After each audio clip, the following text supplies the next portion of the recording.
चुनाव दर चुनाव हार और जनता से नकार दिए जाने वाले एक नेता जिनके नेतृत्व में लगभग 90 चुनाव कांग्रेस पार्टी हारी, उनकी हताशा निराशा दिन पर दिन बढ़ती जा रही है और आरोपों की राजनीति को इन्होंने अपना आभूषण बना लिया है। जब इन्हीं के लगाए गए आरोपों को ऑथेंटिकेट करने के लिए कहा जाता है तो पीठ दिखाकर भाग जाते हैं, शपथ पत्र देने के लिए कहा जाता है तो मुकर जाते हैं। गलत और निराधार आरोप लगाना राहुल गांधी जी की आदत बन गई है। It has become a habit of Shri Rahul Gandhi to make incorrect and baseless allegations और बार बार आरोप लगाने के बाद माफी मांगने का काम और कोर्ट से फटकार खाने का काम राहुल गांधी जी का हो गया है। आप देखिए, राफेल हो, चौकीदार चोर हो, या फिर सावरकर जी या आरएसएस की बात, या फिर पेगासस के मामले, इन सब पे इनको फटकार ही लगी है। कई बार कोर्ट में माफी मांगनी पड़ी। तो कीचड़ उछालो और भाग जाओ हिट एंड रन के मामले राहुल गांधी जी के कई हैं। आज की प्रेस कॉन्फ्रेंस में हाइड्रोजन बम फोड़ने वाले थे, फुलझड़ी से काम चलाना पड़ा, वो भी फुस हो गई। क्या हो गया?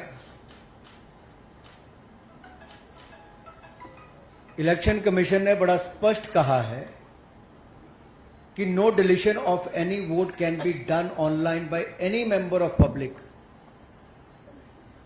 ऑनलाइन किसी भी वोट को नहीं काटा जा सकता और no deletion can take place without giving an opportunity of being heard to the affected person. तो बगैर किसी की बात सुने उसका वोट नहीं काटते, उस पर निर्णय नहीं करते। 2023 में अनसक्सेसफुल अटेम्प्ट्स की गई, प्रयास किए गए जो विफल रहे, नाम काटने के आलंद असेंबली कॉन्स्टिट्यूएंसी में। और ये इलेक्शन कमीशन ने एफआईआर फाइल करने के लिए ही कहा था इसको, और इन मैटर इन्वेस्टिगेट करने के लिए भी इलेक्शन कमीशन ऑफ इंडिया ने ही कहा था। इलेक्शन कमीशन ने मोबाइल नंबर पहले ही उपलब्ध करवा दिए हैं, आईपी एड्रेस अगर दे दिए हैं, अगर मोबाइल नंबर दे दिए, आईपी एड्रेस दे दिए, तो कांग्रेस शासित राज्य की कर्नाटक की सीआईडी ने अब तक क्या किया? और मैं एक ध्यान आपके माध्यम से देश की जनता को बताना चाहता हूं। रिकॉर्ड्स के अनुसार आलंद विधानसभा क्षेत्र ये कांग्रेस के ही कैंडिडेट ने जीती थी 2023 में 10,348 मतों से। तो क्या श्रीमान राहुल गांधी जी, कांग्रेस ने वोट चोरी करके सीट जीती थी? एक बात आज जो राहुल जी ने बातों में मान ली और अपने जवाब में कहा, वो कहते कहते हाइड्रोजन बम एक तरह से फोड़ गए अपने ऊपर ही। वो कहते मैं लोकतंत्र बचाने नहीं आया। राहुल जी कहते हैं लोकतंत्र को बर्बाद करने की तैयारी है क्या? गलत निराधार आरोप बार बार संवैधानिक संस्थाओं पर लगाना, गलत निराधार आरोप बार बार इलेक्शन कमीशन ऑफ इंडिया पर लगाना, कभी ईवीएम पर प्रश्न चिन्ह खड़े करने, कभी वीवीपैट पर करना, कभी चुनावों के नतीजों पर करना, और कभी टूल किट के सहारे भारत के लोकतंत्र पर, संवैधानिक संस्थाओं पर प्रश्न चिन्ह खड़ा करना, क्या ये आदत सी बन गई है? क्या चाहती है कांग्रेस पार्टी?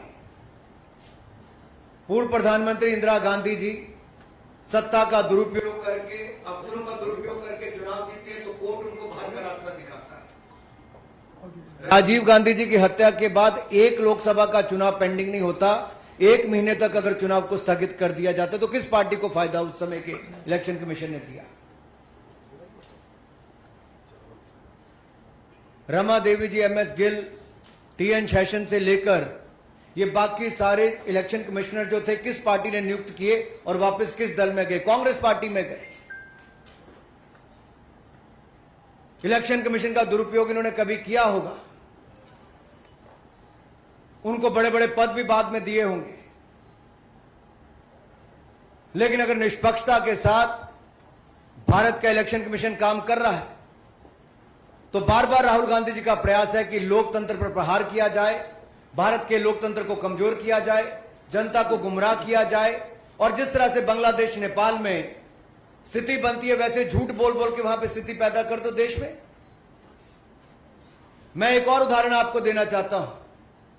अभी हाल ही में कर्नाटक हाईकोर्ट का फैसला आया, मलूर विधानसभा के चुनाव को खारिज किया है। क्या 2023 में कांग्रेस ने वोटों के गबन के साथ इस सीट को जीता था? इस मामले में कर्नाटक हाईकोर्ट ने भाजपा के उम्मीदवार मंजुनाथ गौड़ा के पक्ष में फैसला सुनाया है। कोर्ट ने कहा मलूर विधानसभा में मतगणना के दौरान गंभीर अनियमितताएं हुई। क्या फेराफेरी के साथ कांग्रेस ने सीट जीती थी? राहुल जी, जवाब देना पड़ेगा आपको और कांग्रेस पार्टी को।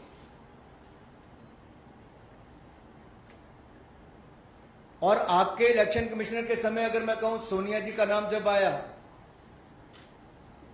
कि नवीन चावला जी की नियुक्ति उन्होंने कर दी, और उस समय के चीफ इलेक्शन कमिश्नर ने आरोप लगाकर कहा था, प्रेसिडेंट को लिख के कहा था कि क्लासिफाइड और सेंसिटिव इंफॉर्मेशन नवीन चावला लीक करते हैं।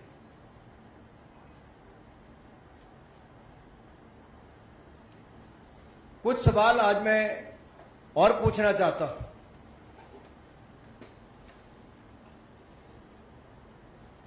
कि जब जब राहुल गांधी जी आरोप लगाया और उसके कोर्ट गए तो बार बार इनको मुंह की खानी पड़ी।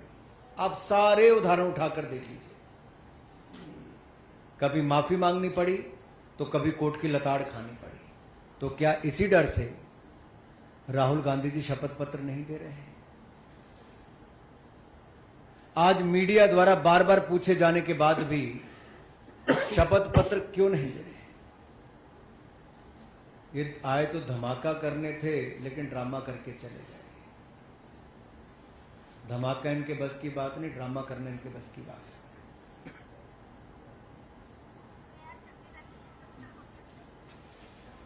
और अगर इतना ही दम आपके तर्कों में है तो आप कोर्ट क्यों नहीं जाते? इलेक्शन कमीशन ने तो आपको बार बार कहा सबूत दो, हल्फनामा दो, ना आप सबूत दे पाते हो और गलत आरोप लगाते हो। क्या संवैधानिक संस्थाओं को कमजोर करना एक भारतीय लोकतंत्र के प्रति एक बड़ा षड्यंत्र कांग्रेस पार्टी का और LOB leader opposing Bharat Rahul Gandhi ji का है? क्या ये केवल घुसपैठिए वोट को बचाने के लिए है?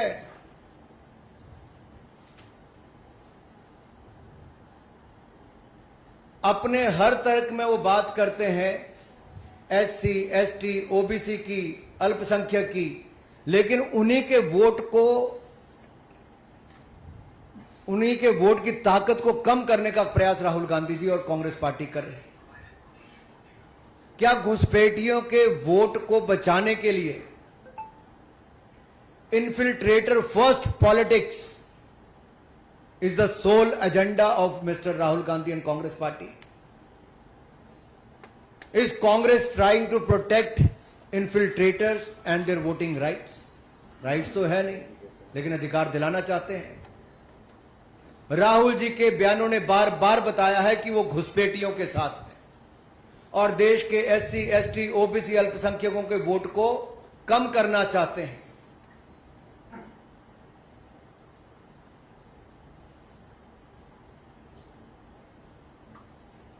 आलम की बात मैंने आपके सामने रख दी। जो आरोप इन्होंने लगाया उसमें पूछना ही पड़ेगा, क्या वो 6000 वोट डिलीट हुए थे कि नहीं हुए थे? और बीआर पाटिल क्या कांग्रेस पार्टी के विधायक हैं जो जीते हैं? तो क्या कांग्रेस ने वोट चोरी करके चुनाव जीता है? राहुल जी अराजकता फैलाना बंद करें, लोकतंत्र के खिलाफ षड्यंत्र बंद करें। Your sole politics has become to create chaos, then play victim card, and you are always trying to delegitimize democracy.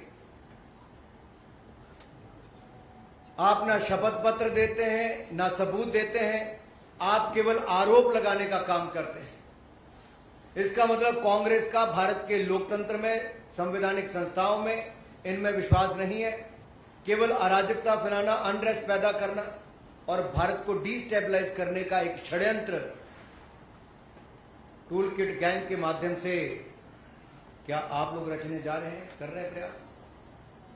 लेकिन आप जितने मर्जी प्रयास करिए, भारत के लोकतंत्र को भारतीय जनता पार्टी मजबूत करने के लिए हर कदम उठाएगी और घुसपैठियों को, जिनको आप वोट दिलाना चाहते हो, उन घुसपैठियों को बेनकाब करने का काम भी हम करेंगे। और ये आपकी घुसपैठिए बचाव राजनीति को भी बेनकाब हमने किया है और आगे भी करते रहेंगे। देखिए, ध्रुवीकरण कांग्रेस का प्रयास लगातार शुरू से रहा है और ये तुष्टीकरण की राजनीति आज कांग्रेस को इस स्थान पे ले आई कि 2014, 2019, 2024 में भी हारे।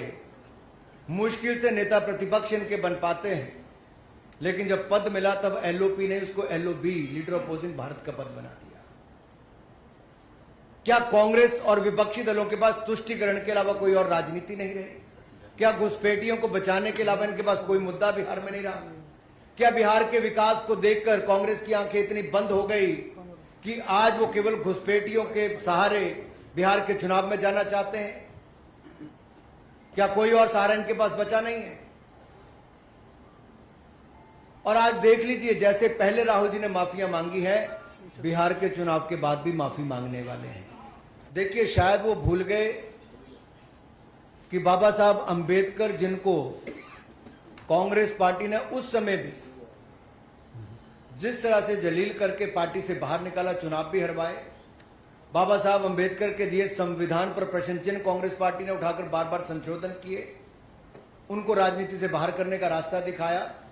शायद राहुल जी भूल गए, भारत की ताकत वो भारत का लोकतंत्र है जो इसको और मजबूत करता है। भारत के युवा हैं जो जागरूक करते हैं। भारत के युवाओं ने अगर भारत को थर्ड लार्जेस्ट स्टार्टअप इकोसिस्टम बनाया है, नरेंद्र मोदी जी के नेतृत्व में अगर भारत दुनिया की चौथी बड़ी अर्थव्यवस्था बना है और भारत के बढ़ते कदमों को देखकर ब्राइट स्पॉट और इकोनॉमी जो सबसे तेजी से बढ़ रही, दुनिया आज भारत की और एक उम्मीद की तरह देख रही है, तो उनको लगता है कैसे ना कैसे लोकतंत्र को ही कमजोर कर दिया जाए, संवैधानिक संस्थाओं को कमजोर किया जाए। और जो ये सवाल और खुश होते हैं जब किसी देश ने हमारे ऊपर टैरिफ लगाने की बात कही तो कांग्रेस खुश हो रही थी, लेकिन शायद वो भूल गए कि भारत की अपनी एक बड़ी ताकत है। भारत झुकता नहीं, भारत अपनी ताकत के साथ खड़ा रहता है। तो आप चाहे भारत को गिराने का प्रयास करें, लोकतंत्र को शर्मसार करने का प्रयास करें, लोकतंत्र पर प्रहार करें, भारत का लोकतंत्र कमजोर नहीं होगा, चाहे कांग्रेस जितना मर्जी प्रयास कर ले, चाहे घुसपैठियों के दम पे ही क्यों ना कर ले। बिल्कुल भी नहीं। हमने बड़ा स्पष्ट करके कहा कि अगर जनता द्वारा बार बार नकारे जाने पर 90 बार जिनके नेतृत्व में कांग्रेस पार्टी चुनाव हार गई, वो आज भी ये मानने के लिए तैयार नहीं कि जनता ने उनको चुनाव हरवाया है और उल्टा वो लोकतंत्र और संवैधानिक संस्थाओं पर प्रश्न चिन्ह खड़ा करते हैं, तो इसमें बहुत बड़ी दिक्कत है। उनसे मैं यही कहूंगा राहुल जी के लिए, उम्र भर राहुल जी भूल करते रहे, उम्र भर राहुल जी भूल करते रहे, दोष खुद में था, आयोग पर आरोप पर करते रहे। लगा क्या राहुल जी जब 2 बार चुनाव जीते, 2 जगह से जीते ना पिछली बार, उससे पिछली बार 1 सीट से हार गए थे, 1 से जीते थे, इस बार 2 सीट से जीत गए। तो जब जीतते हैं तब उनको कुछ नजर नहीं आता है, तब वो ईवीएम भूल जाते हैं, वीवीपैट भूल जाते हैं, वोट चोरी के आरोप भूल जाते हैं, तब जीत उनकी है। अगर हार जाए तो इलेक्शन कमीशन दोषी है। और एसआईआर से किसका भला होगा? जो जेन्युइन वोटर है, चाहे वो किसी भी जात, किसी भी धर्म, किसी भी क्षेत्र से आता होगा, जिसका वोट का अधिकार है, उसको वोट मिलता है, तो यहां गरीब और अमीर, किसी भी जाति, किसी भी धर्म के व्यक्ति का एक समान अधिकार है। लेकिन अगर आप देश से बाहर से जो घुसपैठ करके आए हैं, अगर राहुल गांधी जी विपक्ष के साथ मिलकर उनका वोट बनाते हैं तो भारतीय वोटर के वोट का नुकसान करने का प्रयास करते हैं। तो देश को यह देखना है राहुल गांधी जी घुसपैठियों के साथ क्यों खड़े हैं। राहुल गांधी जी देश को जवाब दें घुसपैठियों के साथ इनका क्या नाता है। राहुल गांधी जी देश को जवाब दें कि भारतीय लोकतंत्र के ऊपर बार बार प्रहार क्यों करते हैं। राहुल गांधी देश को जवाब दें कि इलेक्शन कमीशन को बार बार बदनाम करने का काम क्यों करते हैं। देखिए, राहुल जी ने आज स्वयं माना है कि वो भारतीय लोकतंत्र को बचाने नहीं आए। तो मंशा उन्होंने साफ कर दिया कि उनका भारत में कोई इंटरेस्ट नहीं है। भारत के लोकतंत्र में राहुल गांधी जी का कोई इंटरेस्ट नहीं है। भारत के लोकतंत्र जो बहुत मजबूत है, क्या उसको कमजोर करने में उनका इंटरेस्ट है। ये डेटा जो है, पर्सनल डेटा, उसको पब्लिक करने पर कितनी दिक्कतें खड़ी हो सकती हैं आप कल्पना कर सकते हैं। और सोचिए अगर ये लोग सत्ता में होते तो देश के लोगों का डेटा न जाने किस किस के हाथ में होता। और केवल अपनी झूठी राजनीति को करने के लिए राहुल गांधी जी किसी के लिए भी संकट पैदा कर सकते हैं, किसी पर भी कीचड़ उछाल सकते हैं, किसी पर भी आरोप लगा सकते हैं, चाहे उसके बाद कुछ भी हो, अंत में माफी तो राहुल जी को ही मांगनी है। लोगों को झूठ बोलने की आदत पड़ जाती है, कुछ लोग ढीठ हो जाते हैं, कुछ लोग माफी मांगने पे भी एक बार होता है माफी मांगी फिर मांग लेंगे, इनकी आदत बन गई है। और देश ने इनका असली चेहरा देख लिया है कि ये केवल ड्रामा करने आते हैं, धमाका करने नहीं। ये केवल आरोप लगाने आते हैं, शपथ पत्र देने नहीं। ये लोकतंत्र को बचाने नहीं आते, बर्बाद करने आते हैं। ये केवल अपना टाइम पास करने आते, बाकी टाइम तो कई और जगह बजा के बिताने। 2023 में अटेम्प्ट हुआ वोटर डिलीशन का, और उस पर इलेक्शन कमीशन ने ही मोबाइल नंबर और आईपी एड्रेस, जो प्रज्ञा जी का भी सवाल था कि मोबाइल नंबर और आईपी एड्रेस अगर इलेक्शन कमीशन ने पहले उपलब्ध करवा दिए तो कर्नाटक की सीआईडी को क्या उसकी जांच करनी चाहिए? अगर ऐसा है तो किसकी जिम्मेदारी है? और नहीं हुई तो क्यों नहीं हो पाई? अगर ये सारे बात तो इलेक्शन कमीशन इसका जवाब देगा। मैं तो केवल आपके लिए इसलिए कह रहा हूं कि आखिरकार इलेक्शन कमीशन ने अपना काम कर दिया। और अगर इलेक्शन कमीशन ने कहा कि ऑनलाइन किसी का वोट नहीं कट सकता और बगैर किसी को पर्याप्त समय दिए और उसकी बात सुने बिना उसका वोट नहीं कट सकता, तो फिर राहुल जी जो आरोप लगा रहे हैं वो निराधार है। इसीलिए वो शपथ पत्र एफिडेविट देने से घबरा रहे हैं। इसीलिए राहुल गांधी जी बार बार आते हैं, कई बार धमाका करने की बात करते हैं, ब्लैक एंड व्हाइट करने की बात करते हैं, लेकिन सब ब्लैक ही करके चले जाते हैं।